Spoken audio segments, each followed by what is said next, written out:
Bonjour, ravi de vous retrouver pour la suite de ce cours qui porte sur les travaux d'inventaire. Aujourd'hui, nous allons traiter la cession des immobilisations. Il faut savoir que la sortie des immobilisations du bilan de l'entreprise se fait pour trois raisons principales, qui sont les suivantes. D'abord, la cession, c'est-à-dire le fait de vendre son immobilisation à une autre entreprise ou à un autre prestataire. Deuxième cas, le retrait, c'est la décision de retirer, la décision tout simplement d'éliminer, d'accord, l'incorporation de l'immobilisation du bilan de l'entreprise.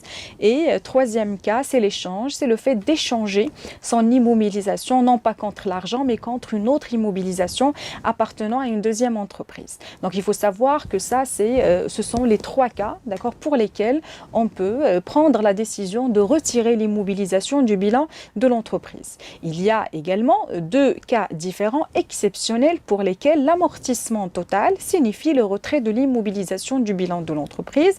C'est le cas notamment des immobilisations en non-valeur, les dépenses que l'entreprise a décidé d'immobiliser afin bien sûr de les amortir sur plusieurs exercices, comme bien sûr, et il y a également les immobilisations en recherche et développement.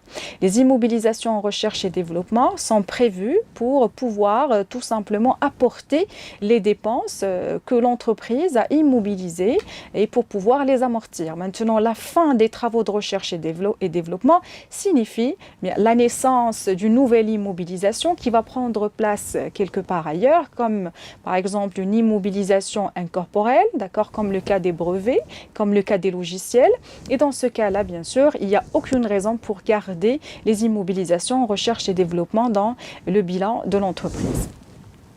Alors maintenant, nous allons traiter le cas de la cession des immobilisations amortissables. Quels sont les travaux comptables qui peuvent tout simplement conduire au retrait par la suite, parce que l'idée c'est ça, c'est le fait de retirer l'immobilisation après sa cession du bilan de l'entreprise. C'est tout à fait naturel, l'immobilisation appartient maintenant à quelqu'un d'autre. L'entreprise n'a plus la propriété qui peut justifier le fait de la garder parmi bien sûr son immobilisation et dans son patrimoine, dans son bilan.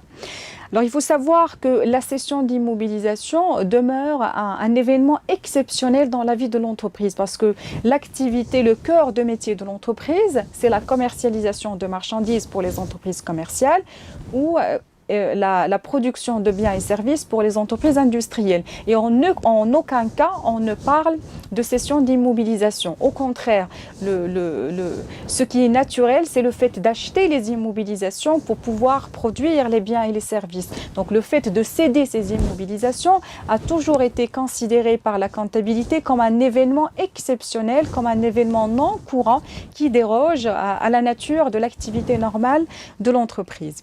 Et bien sûr, comme il y a cession, il y a toujours une contrepartie financière, donc un produit de cession, un retour financier que l'entreprise va encaisser en vertu de la cession en question. Donc il faut savoir que les travaux comptables liés à la cession des immobilisations se déroulent en trois étapes.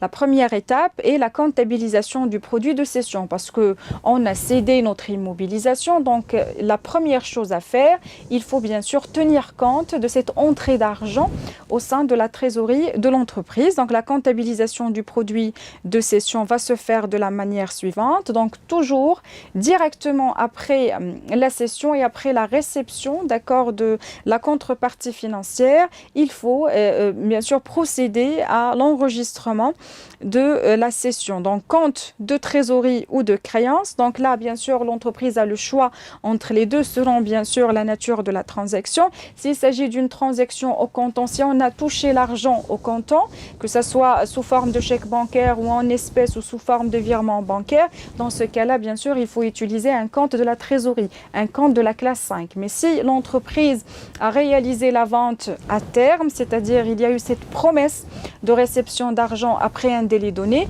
dans ce cas-là, il faut activer un compte de créance. un compte qui appartient à la classe 3. Et la contrepartie, c'est la classe 7, c'est un produit, c'est un enrichissement de l'entreprise qui prend la forme de produit de cession de l'immobilisation. Le montant à inscrire, c'est le montant du prix de la cession tout simplement. Donc je prends le montant de la cession. Donc ça, cette première écriture comptable à réaliser de manière concomitante à la réalisation de la cession. Donc là, il faut vraiment le faire directement après la cession, c'est-à-dire la même date de la cession.